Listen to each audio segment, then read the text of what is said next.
Hello and welcome everybody. We are here with another week of Platinum Gaming at Zero Gravity Gaming.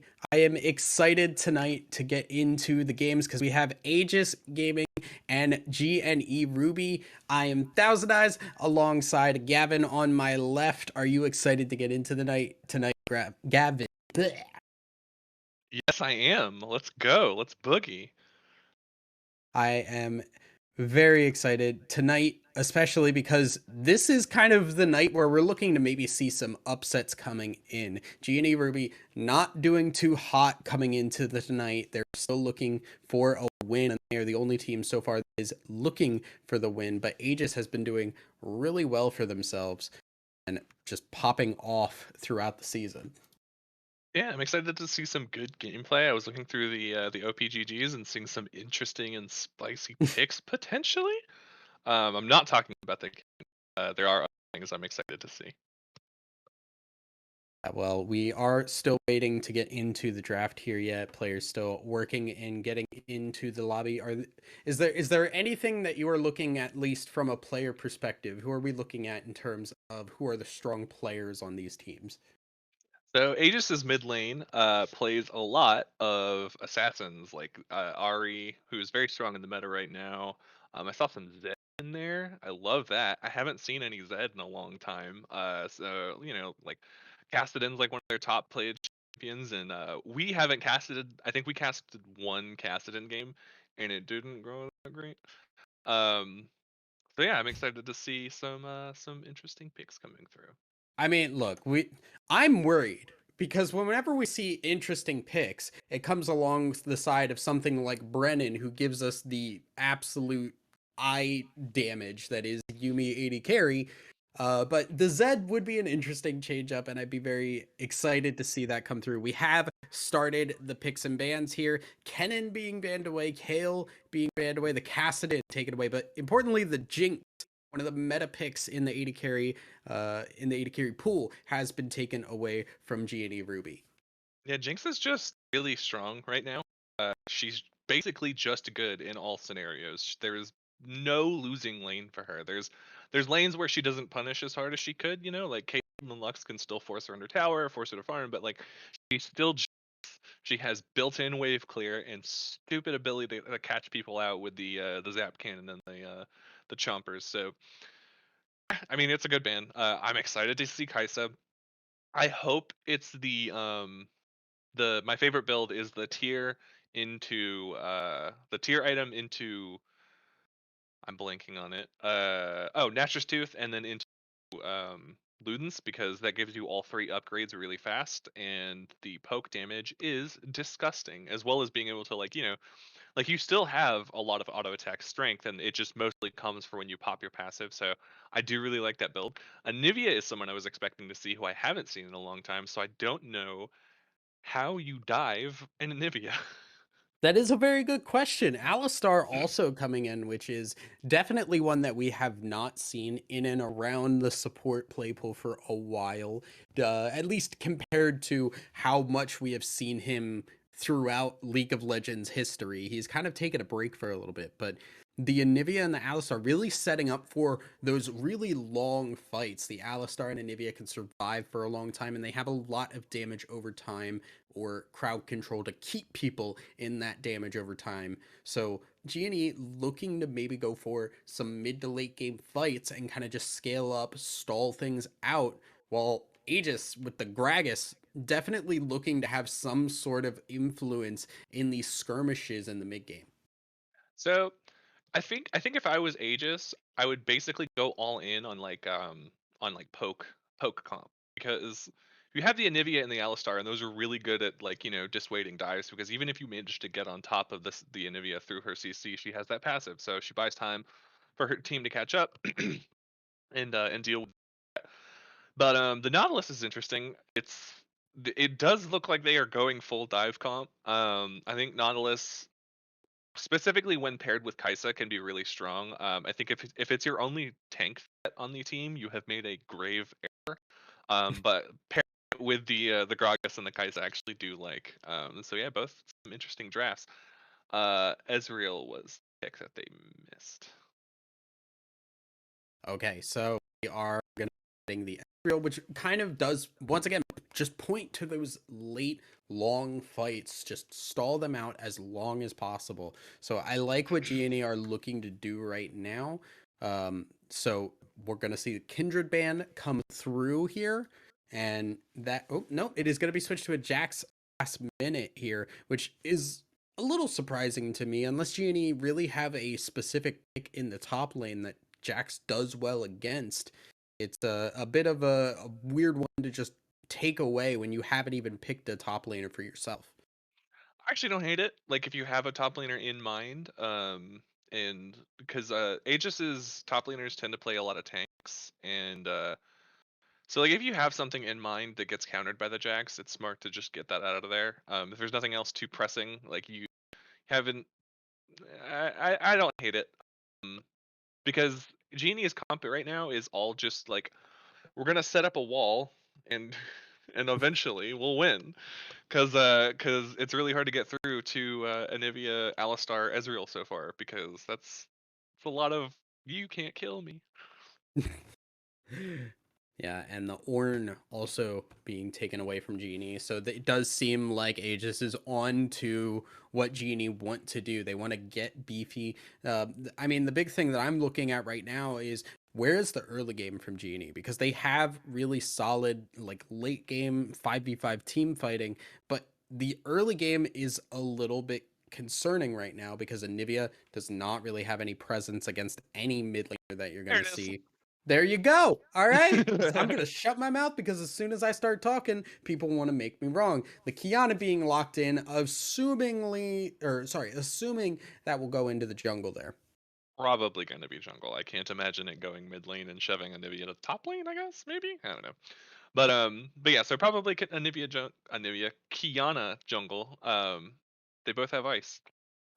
They do. Anyway, yeah, I'm a genius. Lux coming out. That's pretty cool. Just gonna match the control CC mage play from afar statue. Lot of poke coming out from Kaisa Lux. I do like that. So I'm interested to see what their final pick is going to be. It is, so it is possible that this Lux can go into the mid lane. Or sorry, it will be going into the mid lane with the Nautilus there. But we're looking right now for either a top laner or a jungler because that Gragas can go either way. What is Aegis going to pick here? We are still waiting and we are not going to know because they have decided not to lock in here. It's a mystery. Ha ha ha! It's Kindred. Kindred was the lock in. Okay, so that does mean the Gragas is going top lane. This does kind of give a little bit of a go ahead to pick a tank top lane and just kind of stall that lane out, right? Yes, I actually would like to see a tank top lane. I don't think they should stall though, because Kindred late game is a monster. You have two huge A threat, like AD threats. Kaisa and both champions are very good at going late game and just popping the hell out of some squishies. So yeah, some interesting comps. Both of them are relatively similar.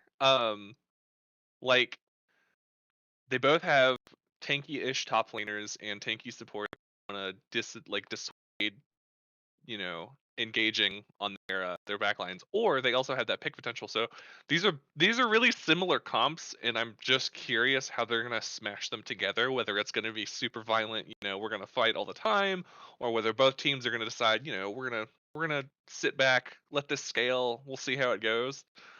Or if one side tries to push too much aggression and play into the other strengths. See, interesting based on the draft.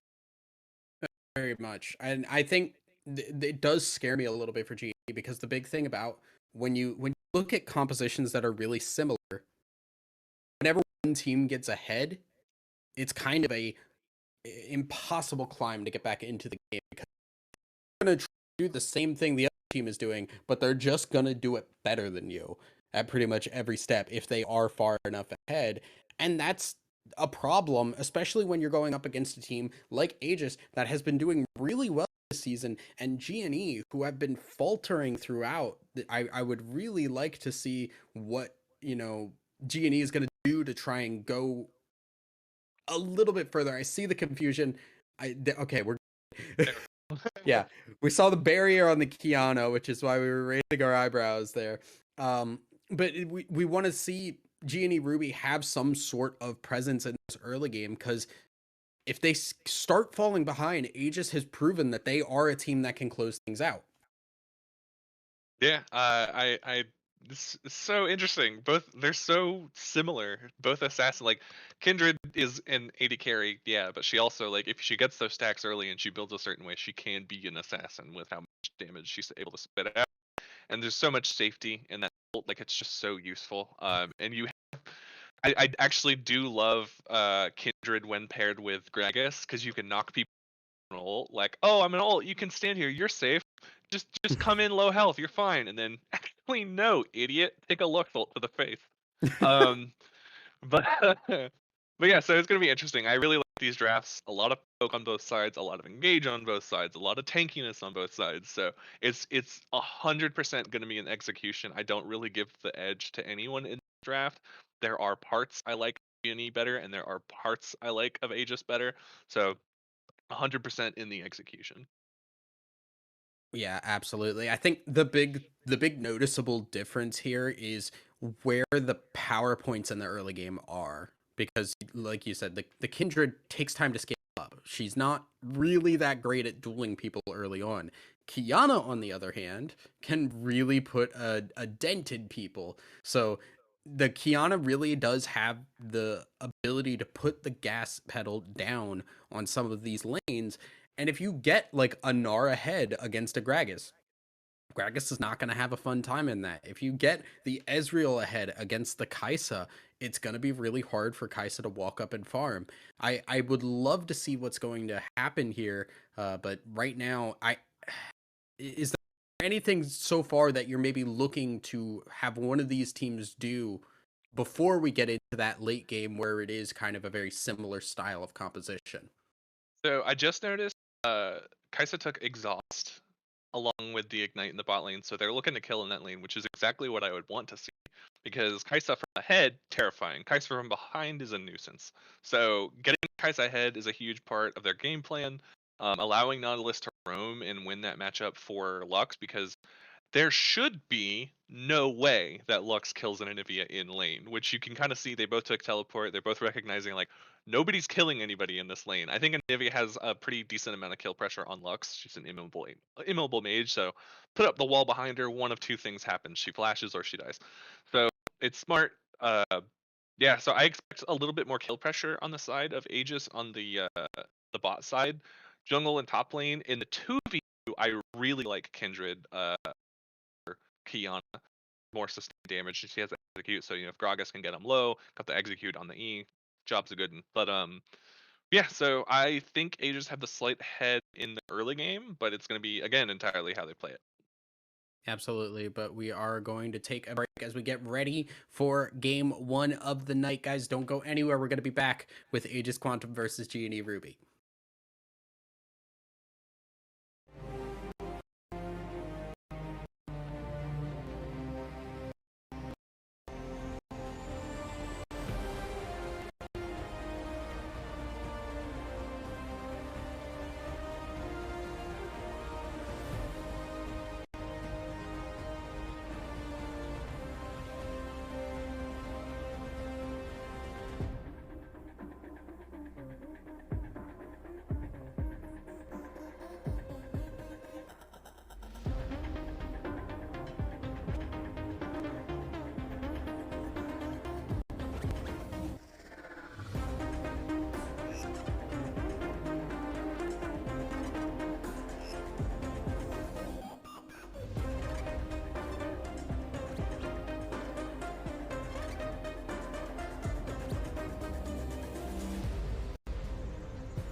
And welcome back, everybody. We are into game one. As you can see, we do have Aegis on the bot side here, trying to move in. And we do have G&E trying to fan out up in the river there. Game is a bit loud. We will get that all fixed as we can. But right now, looking like Aegis is trying to go in for a fight. Ellie needs to just spot this out, maybe level the just to get away. We'll get hooked here by Koopas, and that first immediately going to just pick that up and head back with a big chunk of gold in their pocket. Yeah, first going on to Kindred is love that, and it happened early enough that she's going to be able to buy an actual item before starting James, which is huge, especially for a champion who tends to struggle a little bit in the early game. Did pick up a mark off of that, which is a bummer, but you know, can't win them all. Yeah, but a very, very nice start for Aegis there. And it is just going to be things going into the early game as expected. Otherwise, nothing burned, so nothing extra gain, just the extra gold for the Kindred right now. Yep, everything's pretty normal now. Nothing's going to happen too crazy. So we can talk about how that Kindred Chroma isn't the best one in the game right now. There's a Kindred Chroma that turns her basically all blue, and it's gorgeous, and I don't understand why you wouldn't use it. So yeah, just want to go ahead and flame Dia for that. Gavin with the best opinions and the best analysis in the game here. Level 2 going to come out here is Kufa going to get another hook there. Word up going to up Kufa to try and get that aftershock and get away, but lots of damage. Really put down onto that cow before the level 2 could come through. Yep, shouldn't result in anything too crazy. He's got the potions. Nobody burned anything too bad. Everyone's still got their summoner spells. Nobody's in any danger, which is always a bummer, but we'll get there. Absolutely, but look at this. After the early bot lane grab there, but not going to turn into anything. Kufa swinging a miss on the hook, so a little bit of wasted time will give Genie Ruby the opportunity to get back into this bot lane as Moki needs to back away to respect the engage from the Alistar. That's such a bummer. I do like the attempt. It's very good. Support roams are excellent if you can pull them off. They can swing the entire game in favor if you pull them off right now. We've got a little bit of a bait as well. Kufa looking to hold the word. You can't walk in there, buddy. There is the grab. Word gonna flash away, but the follow-up from Diov is gonna just confirm it. Another kill for the Kindred. And while it isn't any marks yet, it's still a bunch of gold into their pocket. And now Diov is just gonna be a menace for this Kiana to deal with. Oh yeah, Naru is taking up that marked Herald in the top lane, so still gonna be a while before we get any marks, but might. Okay, dodge the W. That was the big one. But yeah, that was really well played. I mean, they should have been. Genie should have been aware that, you know, Nautilus was missing. There's always a chance, even if it was just him in that bush. Walking up there is pretty greedy, but you know, it happens. But yeah, so well played to them. It's great to get your Kaisa ahead, and this is what they were planning for with the rune choice and the the summoner spell choice. Hail of Blade's pretty standard on the Kaisa these days. Very much so. Toxic Koopa getting a little bit of shove up on this top side with Dio being in the area, so not anything to worry about there. Just using that pressure the jungler gives and backing away afterwards. As we are just going to have things now just for the time being. Big thing though, with that extra gold, Kindred able to pick up the Noon Quiver, so being able to farm these camps even faster now. Yeah, we love that. We love a fed Kindred, weirdly enough. I love Kindred in general. One of my favorite champions in the game. But I also like playing them in the bot lane because I'm a mean person. I remember you playing Kindred bot lane in one of our solo queue games, and it was not good. Excuse? It did not go whatever. well. I mean, yeah, but Listen, I guess it I went have well pretty in comparison to the other games I've played with you, exactly but it was like I have had some pretty fantastic success on the Kindred because A, nobody knows how to play against it, and B, the champion just has basically everything that you want in a bot laner. Anyway, this isn't about my solo queue adventures. This is about how this dragon is about to be taken with vision. You're just giving it. It's an ocean, and you're just giving it. I mean, can you fight it at this point? No. Because Kindred is 2-0. Kindred is 2-0. Both of the okay, I was gonna say Kai'Sa's backing now, but Ezreal has only a tier. So if he doesn't back before Kai'Sa gets back, that is an entire Caulfield's Warhammer up on the oh no.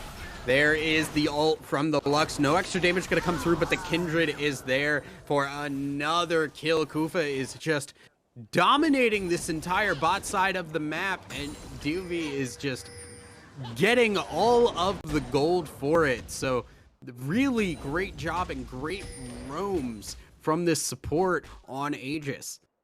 Yeah, this is playing the map so well. I think personally this is probably what separates really good support players from like fine ones, is the ability to take these opportunities. Like if Kai'Sa plays this fine, she's not gonna die, period. She doesn't have flash, that's a little dangerous, but neither does Alistar, so as long as you keep a little bit of a distance, you're probably fine. You have the exhaust, so I like it. Kai'Sa is still managing to be up in farm even though the Nautilus is roaming, so yeah, really well played by that bot lane to realize like, okay, they have no kill pressure as long as I play this safe, so we can execute elsewhere on the map and get everyone else fed. And that's what you'll look to see. For sure, there is another stack being picked up by the Kindred.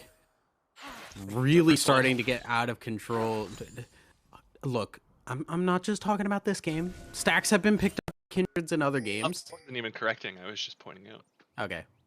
All right, well, look, I'm conditioned to believe that you're being rude to me. So you can't blame me for this. Your base expectation is that I'm being hostile? That's ridiculous. X Flash being charged up. Kufa looking to go forward. Werdu gonna get the headbutt to get away and try and buy that time. Kufa just not able to hit some of these hooks. Expecting the dodge, but Werdu says, I'm gonna hold fast and not move and not get hit by those hooks. If this were solo queue, it would have been question mark ping, question mark ping, question mark ping. Yeah. Yeah, that's a bummer, but you know it happens. We'll play 2 word up for dodging that. You do like you know it's coming, so you do have the of like, okay, I'm gonna do some fancy feet. And cows are pretty fast. Nobody tells you that, but cows are pretty fast. Cows are pretty fast. Dylun also not so fast right now. Getting dove under the tower. Exhaust will come through. Kufa gonna take a little bit, but they might have taken a little bit too long. TP's gonna come through. Dylun goes for the ult onto Moki, but Moki is gonna survive. Kufa tanking up damage. There, the Alucard hits the ult from downtown, so it turns into a 1-for-1. Saint Alucard saving the day. What a great final spark there. That's always such a heartbreaker on the side of the enemy. Like, if the Lux is on the enemy team, you're like, I made it! And then you see that line on the ground. Oh no, I'm in danger! And then you actually don't have time to think that because you're already dead. Yeah, and that's really unfortunate too, because Dylun just survived for so long under that tower, even with the exhaust. I thought Moki might go down, but all in all, it is just a trade. Kufa for Dylun, still really advantageous too, because Dylun was missing some CS there, and the TP burned from Toxic Koopa to bring Gnar on the bot side means that Mobility Scooter gets a lot of free time to hit this tower in the top side. Yeah, it is. He's down in farm. I mean, it's not the end of the world to give Gragas alone time on a tower. He's not gonna do a lot with the gold. He's got the tier. He's going towards Fimbulwinter, so like, it's not great, but it's not the end of the world. I think it's smart to send Gnar down if you think they're gonna keep chasing the dive. Tank in the mid lane. This is definitely trying to get something out there. The egg is not available, but luckily Werdu was there to counter it out, and we'll just turn it into nothing. Turns into nothing. Yeehaw. Yeah, so I would like to point out, Lux has blue buff, or had blue buff the last time I checked, and there's no deaths on the junglers, and that means the jungler gave a mid laner blue buff. I don't understand. Is that some new mechanic, or? You're the color caster. You tell me. That's so weird. I've never seen that before. Anyway. Yeah, and Nifty has blue buff too. What's going on? That's not how. They're not junglers. I don't understand. This joke sucks, Gav. No, it doesn't. It's fine. Oh my god. Okay. Anyway, we have a trade of objectives here. First Dragon Beam picked up here by Aegis here. And now that will, or sorry, second Dragon Beam picked up by Aegis. It is not showing on our HUD up there. Now we're getting caught out once again, but the ult will be popped. Very tanky right now, and Ezreal is trying to pump out some damage to match, but Kufa will survive. Warwick will not, as Shockwave is here to provide a little bit of protection. They're maybe thinking about going further. The hook hits, or sorry, the bind hits, and the final spark will put the egg into play, and that will be the egg going back to the base for now, as Dialune needs to back away. Another great play from Aegis, and it has been nothing but them all game. Yeah, that final spark hard-boiled that egg. Really well played. They're macroing so well. They're recognizing, like, okay, if one of us gets ahead, the other team has the exact same comp, so you're not going to be able to make up that deficit by, like, just team fighting. Like, I mean, the possibility is always there. You have some cool combos you can do with Anivia Wall and Kiana ult, but, like, a Fed Kindred is woof. Remember that the Lamb's Respite is still available, so they can go for these aggressive dives safely.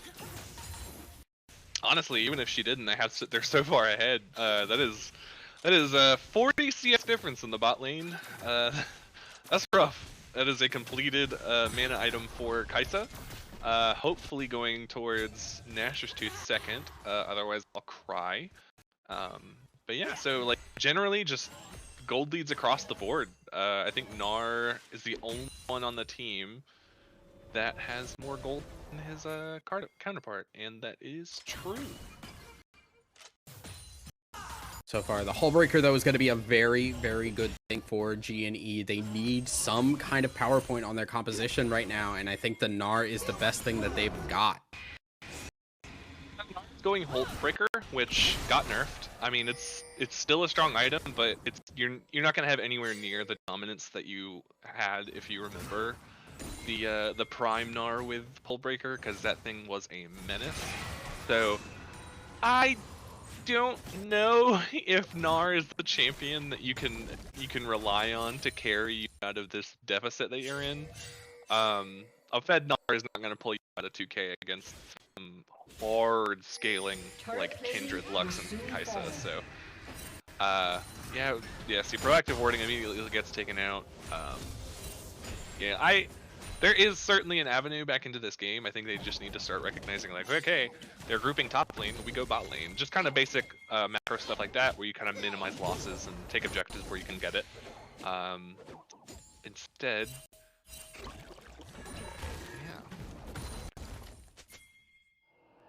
yeah, another scuttle being picked up by Kindred up on that top side.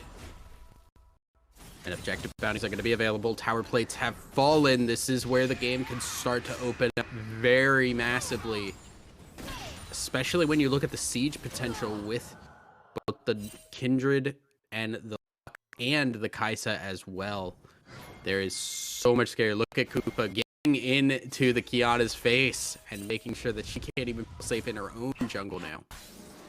That's a bummer. Okay, she just bought items, but the item disparity in the mid lane was a little heartbreaking. It was like 2 amp tomes and a boot into an entire Luden's Echo and a Dark Seal with 4 stacks. It's looking rough in the mid lane here, along with everywhere else on the map. So they're gonna take this, because why not? Yeah, with the tower plates going down, that does mean there's a lot of power to push these towers down now. Going to be spawning fairly shortly, so we will be seeing that getting fought over. We do not have timers up just yet, but we will get that to you as soon as we can.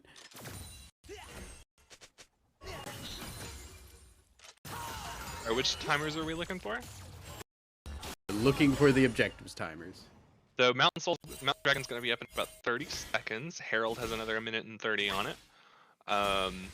So yeah, I unfortunately it's too far apart. You can't like really make the trade or anything like that.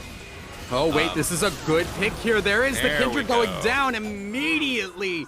The Death Bush available from G&E Ruby, and they take it by force. Yeah, I mean you have some pick potential with the the Kiana obviously have their entire Prowler's Claw already, so I mean there's that. You have so much CC to follow up with, so that's pretty fantastic. They're gonna be able to get this dragon, so yeah, that was a nice little pickup from them. They are only up about Oh no, the smite came way too early from Dio, and that is going to be the steal from St. Alucard. All of that is just thrown away. They get the shutdown, and they get pressure topside, but what looked like it could have been a big turnaround is now just a trade. That's a heartbreaker. I don't even think, I doubt this is going to result in a kill.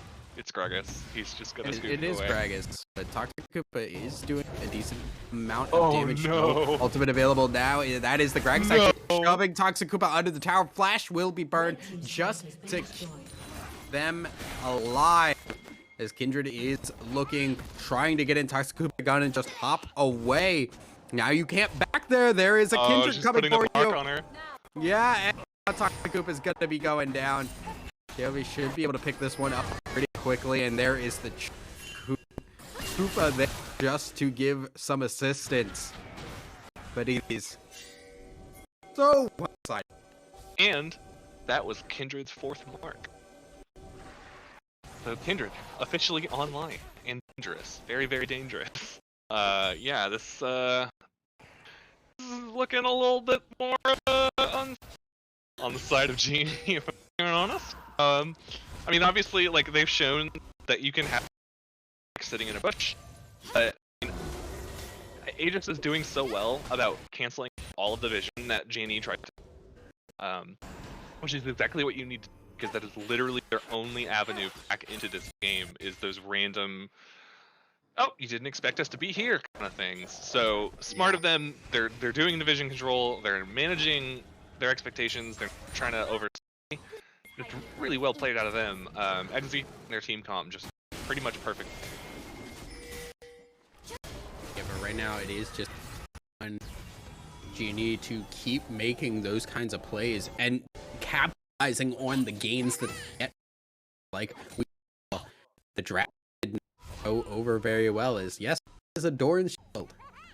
Is that is by Gragas. It's always good to call items out. Yeah, you know, sometimes, I don't disagree with you. Sometimes you forget what an item does, and then you gotta read it, and you're like, oh, I didn't know that did that. And you've been buying it for like, a year. So. Yeah, top line get pressured here. DOV is very, very strong, capable of getting up into the face of this tower pretty safely. And now Kufa just hiding here. We're gonna actually not get hit by the hook. There is headbutt. We're gonna try and get Kufa dead there. There is the Lambs to keep Kufa alive, but they are keeping in on that, and Kufa will go down afterwards. DOV just gonna back away. And now that will just be a 1-for-0 in favor of G&E. Yeah, I mean, pretty much all of their picks. I mean, 2 out of their 3 picks are on the Nautilus, which is like, okay, I guess. But I mean, Kindred's the only one, which is great. But that means she doesn't have shutdown gold anymore. No shutdowns on anyone on the side of Aegis, and that can be a bit of a head scratcher if you're on the side of Genie. Like, I don't think Lux and Kaisa should be allowed to have that big of a lead and not have a shutdown. Holy. Goodbye. Woo! That is some artillery. I mean, look, that's what we were looking to see from these teams, right? They were having the major ability to keep pressure on under tower, and that is exactly what needed to see from Aegis, and they're performing very well when you do give them that opportunity to just pressure down towers. Dragon gonna be spawning in about 50 seconds, and Toxicoopa gonna take this bot lane tower to give a little bit more room for G and Ruby into this next dragon fight. Remember, this is the soul coming up. Yep, it's Mountain Soul too, which means like I don't know. Ezreal at this point in the game is pretty low damage. Anivia relatively low damage unless she can force someone to sit inside of her ult for a little while. Isn't going to have the damage to get through. This tanky front line of Nautilus who's ahead and Gragas who's ahead. The poke, it is too good. Dialune taking that smart. Toxicoopa caught alone there. Koopa gonna hit the hook, not gonna get it all the way through. We're flashing over, going in. You don't have anybody following up there, buddy. You need, but you're not gonna get it. Moki is gonna pick up the kill on Werdu, and that is just gonna be Soul almost assuredly picked up here by Aegis. Man, it is gonna be. I mean, this is probably it, right? Like the Soul. Herald coming through. I don't really see how you can turn this Kai'Sa and Lux damage from afar is just so nuts. I mean, I don't know how you. I thought that was just good. Oh my goodness, Dialune is so damn low. And now the tower is gonna get taken. The bind will not hit, but Kufa's gonna go in. He's gonna grab for the hook and get the kill. There is the Anivia going, Dio going in, but not getting anything done. Just gonna go down immediately, and that is going to be another wipe under this tower. Dialune, the only one left alive, and I don't think he's gonna keep this inhibitor alive. Yeah, there's pretty much no way you can defend this. It's just the Ezreal there. That's oh, just gonna get it. Oh, just barely. Oh my goodness gracious there. Aegis is completely running train there, and you can see that Kindred tanking that Ezreal doesn't even care at this point. And still, look at the ultimates. Nautilus ultimate, not used. Final Spark still available. Lamb's Respite, we have seen like once this game. It is Aegis just playing the map and playing their composition. They don't even need to run on these ultimates. Yeah, it's always a good feeling when you're playing Kindred and you don't even have to press your R button. I'm killing you, and I don't even have an ultimate. It doesn't matter. Like, we're not gonna die. It's fine. It's just, oof, this is one of the games. It happens, but you know, really well played by the side of Aegis. It was a slow snowball. It wasn't like every team just got dumpstered. I mean, there were definitely leads in all of the other lanes, but like top lane was playing weak side really well, didn't die at all. Just really smart recognizing of where you have advantages and where you need to press a little bit. And this is probably going to be out like Baron for them. I can't imagine you can contest this in any way, shape, or form. Yeah, well, I mean, you definitely can't contest it now. Yeah. Definitely do not. And Aegis, once again, just dominating the map. Look at the wards everywhere. There is no possibility for vision for GNE, and that is why Dio just had to face check and ended up going down. Baron will now be used as Aegis. Gonna try and push this top and mid. Probably just at this point. They're strong enough to just shove it down the throat of GNE.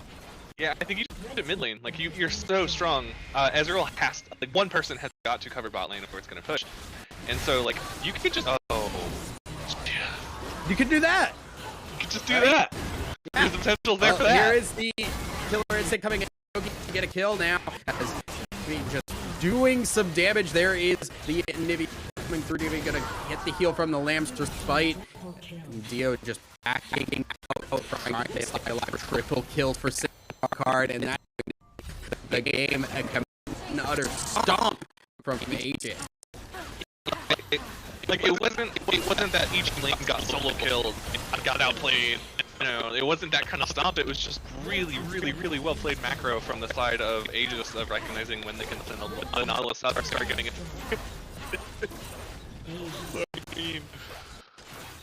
Oh man. Well, I mean, what can you say other than Aegis Gaming are pretty darn good at League of Legends, and very much had control control throughout this game. Yeah, really well played by Aegis. Taking that win and pressing advantages. That's like a support who's aware of when and how to roam and when you can press advantage. And if that were solo queue, Kai'Sa would have just been like, okay, my support left me, I'm gonna engage. But it was just really smart use of aggression and when not to be aggressive. So just really from them. Let's take a quick break as we get ready for game 2. Guys, don't go anywhere. We got to see if Genie Ruby can bring it back in game 2, or if we're going to be seeing Aegis clean sweep for the night. Don't go anywhere.